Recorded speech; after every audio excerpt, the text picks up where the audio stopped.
ಎಲ್ರಿಗೂ ನಮಸ್ಕಾರ. India versus England fifth ಟೆಸ್ಟ್ನಲ್ಲಿ ಟೀಮ್ ಇಂಡಿಯಾ ತಂಡವು ಭರ್ಜರಿ ಜಯ ಸಾಧಿಸಿದೆ. ಈ ಸೀರೀಸ್ನ ಶಾರ್ಟೆಸ್ಟ್ ಮ್ಯಾಚ್ ಇದು. 2.5 ದಿನದಲ್ಲೇ ಈ ಮ್ಯಾಚ್ ಕಂಪ್ಲೀಟ್ ಆಯಿತು. ಇಂಡಿಯಾ ಇನ್ನಿಂಗ್ಸ್ನೊಂದಿಗೆ ಜಯ ಸಾಧಿಸಿತು. ಅದು ಕೂಡ ಮೊದಲ ಬಾರಿಗೆ ಈ ಸೀರೀಸ್ನಲ್ಲಿ ಇನ್ನಿಂಗ್ಸ್ ಜಯ ಸಾಧಿಸಿದಂತಾಗಿದೆ. ಮ್ಯಾಚ್ನಲ್ಲಿ ಏನೇನಾಯಿತು ಅಂತ ಸಣ್ಣದಾಗಿ ನೋಡ್ಕೊಂಡು ಬರೋಣ. ಅದಕ್ಕೂ ಮೊದಲು ಚಾನಲ್ಗೆ ಹೊಸಬರಾಗಿದ್ದರೆ ದಯವಿಟ್ಟು ಸಬ್ಸ್ಕ್ರೈಬ್ ಮಾಡಿ, ಸ್ಪೋರ್ಟ್ಸ್ ಅಪ್ಡೇಟನ್ನು ಪಡೆಯಿರಿ. ಬನ್ನಿ ವಿಡಿಯೋನ ಪಟಾಪಟ್ ಅಂತ ಶುರು ಮಾಡೋಣ.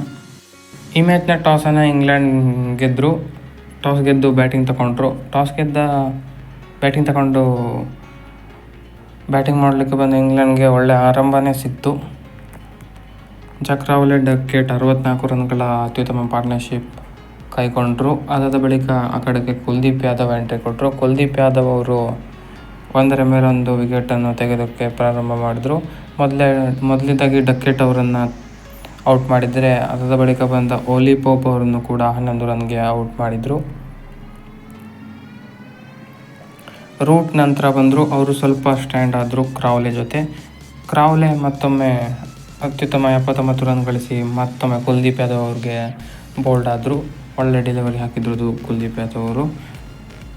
ಹೀಗೆ ಕ್ರಾವ್ಲೆ ಔಟಾದ ಬಳಿಕ ಬೇಸ್ಟೋ ಬಂದರು. ರೂಟ್ ಮತ್ತು ಬೇಸ್ಟೋ ಇಬ್ಬರು ಕೂಡ ಜಾಸ್ತಿ ಹೊತ್ತು ನಿಲ್ಲಲಿಲ್ಲ. ಕುಲ್ದೀಪ್ ಮತ್ತು ಜಡೇಜಾ ಅವರಿಬ್ಬರನ್ನ ಬಲಿ ತಗೊಂಡ್ರು. ಅದಾದ ಬಳಿಕ ಬಂದ ಸ್ಟೋಕ್ಸ್ ಕೂಡ 0ಗೆ ಔಟ್ ಆದರು. ಅವರು ಕೂಡ ಕುಲ್ದೀಪ್ ಯಾದವ್ಗೆ ಔಟ್ ಆದರು. ಹೀಗೆ 175ಕ್ಕೆ 6 ವಿಕೆಟ್ ಕಳೆದುಕೊಂಡು ಬ್ಯಾಟಿಂಗ್ ತಗೊಂಡಿದ್ದ ಇಂಗ್ಲೆಂಡ್ ಸಂಕಷ್ಟದಲ್ಲಿ ತಿರುಗಿತ್ತು. ಕೊನೆಯಲ್ಲಿ ಕೂಡ ಯಾರೂ ರೆಸ್ಕ್ಯೂ ಆ್ಯಕ್ಟ್ ಮಾಡಲಿಲ್ಲ. ಇದರೊಂದಿಗೆ 218 ರನ್ಗಳಿಗೆ ಮೊದಲ ಇನ್ನಿಂಗ್ಸ್ ಆಲ್ಔಟ್ ಆಯಿತು. ಇಂಗ್ಲೆಂಡ್ ತಂಡವು ಕಳಪೆ ಮೊತ್ತಕ್ಕೆ ಕುಸಿಯಿತು ಫಸ್ಟ್ ಇನ್ನಿಂಗ್ಸ್ನಲ್ಲೇ. ಇದನ್ನು ಬೆನ್ನತ್ತಿದ ಭಾರತಕ್ಕೆ ಅತ್ಯುತ್ತಮ ಆರಂಭ ದೊರೆಯಿತು. ಯಶಸ್ವಿ ಜೈಸ್ವಾಲ್ ಮತ್ತು ರೋಹಿತ್ ಶರ್ಮಾ ಭರ್ಜರಿ 104 ರನ್ಗಳ ಜೊತೆ ಆಟವಾಡಿದರು. ಯಶಸ್ವಿ ಜೈಸ್ವಾಲ್ ಕ್ವಿಕ್ ಫೈರ್ 57 ರನ್ ಗಳಿಸಿ ಔಟ್ ಆದರು. ಅದಾದ ಬಳಿಕ ಮತ್ತೊಂದು ಬೆಂಕಿ ಪಾರ್ಟ್ನರ್ಶಿಪ್ ಬಂತು ರೋಹಿತ್ ಶರ್ಮಾ ಮತ್ತು ಶುಭ್ಮನ್ ಗಿಲ್ ನಡುವೆ. ಇಬ್ಬರು ಶತಕ ಸಿಡಿಸಿದ್ರು. ಹಾಗೆಯೇ 174 ರನ್ಗಳ ಅತ್ಯುತ್ತಮ ಜೊತೆ ಆಟವಾಡಿದರು. ಇದರೊಂದಿಗೆ ಆಲ್ಮೋಸ್ಟ್ ಲೀಡ್ನಲ್ಲಿ ನಾವಿದ್ದೇವೆ ಇವರ ಜೊತೆ ಆಟದಲ್ಲೇ. ಆಲ್ಮೋಸ್ಟ್ ಫಸ್ಟ್ ಇನ್ನಿಂಗ್ಸ್ನ ಲೀಡ್ 70 ತಂದಿದ್ರು ಇವರೇ. ಅದಾದ ಬಳಿಕ ಒಬ್ಬರಾದ ಮೇಲೆ ಒಬ್ಬರು ಇವರು ಔಟ್ ಆಗ್ತಾರೆ. ಇವರಿಬ್ಬರು ಔಟ್ ಆದ ಬಳಿಕ ಇನಿಷಿಯೇಟಿವನ್ನು ಪಡಿಕ್ಕಲ್ ಮತ್ತು ಸರ್ಫರಾಜ್ ಖಾನ್ ತಗೊಳ್ತಾರೆ. ಪಡಿಕ್ಕಲ್ ಈ ಮ್ಯಾಚ್ ಡೆಬ್ಯೂಟ್ ಮಾಡಿದರು. ಸಖತ್ತಾಗಿ ಡೆಬ್ಯೂಟ್ ಆಯಿತು ಅವರಿಗೆ. ಇಬ್ಬರು ಅರ್ಧಶತಕ ಹೊಡಿತಾರೆ.